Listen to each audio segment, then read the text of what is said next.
Good day, ladies and gentlemen. My name is Alfon Valentino from Group 3, and today we'll be talking about components of tourism in the UK, specifically in London and Edinburgh. Before that, here is a list of our members.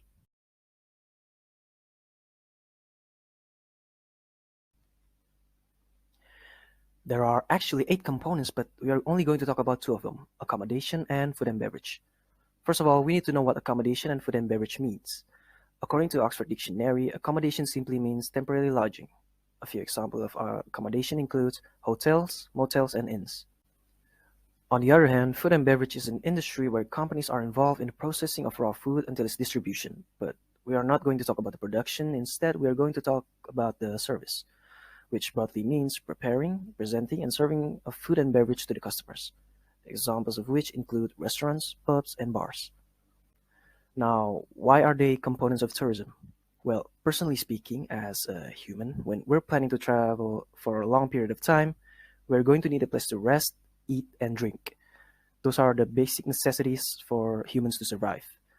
It's the same for the hospitality industry, offering tourists or locals a safe place to rest, leisure, and eat. Where there are attractions, there are lodgings and restaurants. Why? Because it makes them money. Talking about profits, according to Parliament.uk, in 2019, the hospitality sector contributed a total of 59.3 billion Great British pounds to the UK economy, which is roughly around 3% of the total revenue, while also offering 2.38 million jobs, representing 6.9% of the total UK employment in 2020. It doesn't seem like much, but the thing is, tourism will never die. As long as there are places to visit, they will always attract visitors. George Burns said, London is a splendid place to live in for those who can get out of it. London is known for theatre, art, music, literature, and culture, as well as great shopping, green spaces, and cosmopolitan culture. Famous for tourist attractions such as Buckingham Palace, London Eye to Big Ben. This city is also the residence of the Queen of England. The city provides tourism components to support tourism activities. This time, we will discuss the best accommodations to live in and also culinary must-try when coming to the city of London. Everyone wants to have the best stay experience. Therefore, we will recommend the famous places to stay in London. Claridge 5-star Hotel is located not too far from Buckingham Palace, which is about 18 minutes by foot, 8 minutes by bicycle, and 11 minutes by car. If it feels too far, we can recommend the Taj Hotel, Intercontinental London Park Lane, an IHG hotel, and the Ritz London. These hotels are approximately 15 minutes from Buckingham Palace on foot. No need to worry if you have a smaller budget or want to bring a pet to stay with you. We can recommend the Montague on the Garden, which is a 4-star hotel. This hotel also allows bringing animals, so that is one of its advantages. London has a variety of culinary places where we can sample British classics. Here are some culinary places that must be tried. Covent Garden is the oldest restaurant in town and the best place to try traditional desserts like sticky toffee pudding. Great Queen Street in Covent Garden is a stylish and superior gastro pub with a menu of seasonal British dishes. St. John's in Cornwall famously pioneered nose-to-tail eating, where every part of the animal is considered edible. The famous menu is roasted marrow salad. An Albion in Shoreditch is contemporary cafe-style venue where breakfast, English wine, and local London beers deserve your attention. Good day, ladies and gentlemen. My name is Raviandra, and in this video I would like to explain to you about Edinburgh's accommodation and food and beverage. When it comes to accommodation in Edinburgh, you will find a wide variety of options. As a city that gets nearly 4 million visitors every year, it's natural that there are plenty of accommodation in the city, from luxury hotels, family welcoming hotels, boutique hotels, or even affordable ones like B&B or inns. For example, as we choose the Penland Hills as the attraction, We would like to recommend you to stay at Novotel Edinburgh Centre if you are planning to come in a large number of people like your family, because this hotel offers 144 family rooms as well as 14 connecting rooms that are ideal for a family gathering. And if you want to stay somewhere luxurious yet affordable, we can take you to the Land Boutique Hotel. This hotel was once a grand Victorian house that was transformed into a luxurious boutique hotel in 2017. And according to TripAdvisor, the Land Boutique Hotel is the closest hotel to the Penland Hills. The food and beverage sector is very important to Scotland. It's one of the best performing sector of the economy. Speaking of food and beverage in Edinburgh, you can find almost everything related to food and beverage. For example, if you're visiting the Grass Market, a popular shopping destination in the old town of Edinburgh, you will find dozens of restaurants, pubs and bars. And also, the Grass Market is known as home to a number of traditional pubs such as Maggie Dixon, Bidding Mulligan's, The Last Drop, White Hart Inn, the Black Bull and the Fiddle Arms. Each of them have their own connection to the history of the Grass Market. Visiting Edinburgh won't be enough without tasting Scottish cuisine. According to Edinburgh.org, Amber Restaurant is one of the most recommended Scottish restaurants to visit. It is said that they offer a seasonal Taste of Scotland food experience, and the guests can also taste a sample of the restaurant's finest whiskey if desired. Hello, my name is Christine. I will explain London attraction is Buckingham Palace. Buckingham Palace, known as the home of the Queen, is a London royal residence and the administrative headquarters of the monarchs of the United Kingdom, located in the city of Westminster. It's the focus of national and royal celebration as well as the backdrop to the regular changing the guard ceremony. The ceremony will take place when the weather is permitting at 11 a.m. daily in the summer. Now let's go inside. Just for information that eating and drinking aren't allowed inside Buckingham Palace. Now I will explain short history about Buckingham Palace. So Buckingham Palace, originally known as Buckingham House, was a large townhouse built for the Duke of Buckingham in 1703. It has been the official runner residence of Britain's monarchy on the accession of Queen Victoria in 1837. Now first, we will go to the state rooms. The state rooms are the public room in the palace where the Queen and members of the royal family receive and entertain their guests on state, ceremonial and official occasions. The second room is the throne room.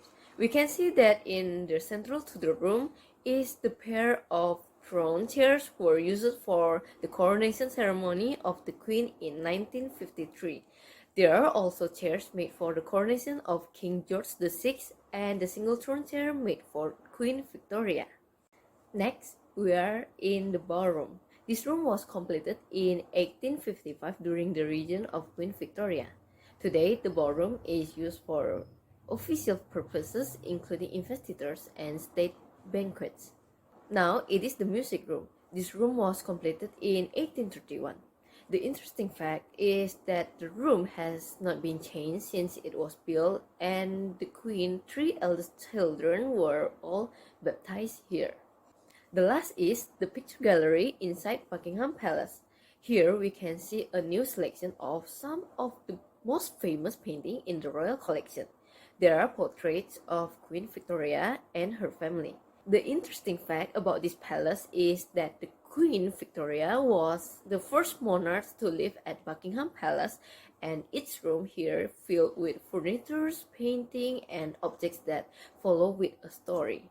Some attraction that we're going to explain is London Eye. London Eye is a Ferris wheel where the tourists can enjoy a stunning 360-degree view of London City for 30 minutes.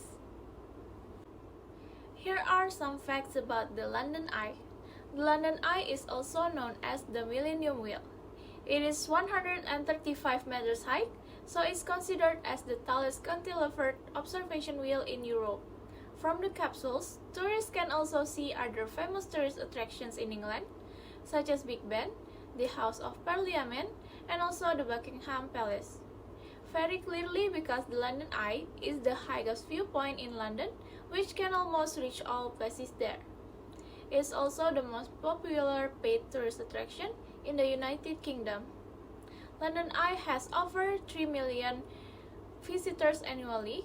It is located on the south bank of the River Thames. The London Eye was formally opened by the Prime Minister Tony Blair on 31st December 1999. It was finally opened to the paying public on 9 March 2000 after capsule clutch problem has solved. The London Eye was designed by a married couple named David Marks and Julia Barfield. On 5th June 2008, it was confirmed that London Eye has ridden by 30 million people. The London Eye operating hours is from 11 a.m. to 6 p.m. The price list for the London Eye tickets are divided by some categories. Standard ticket for adult is £29.5 for online booking or 36 on the day.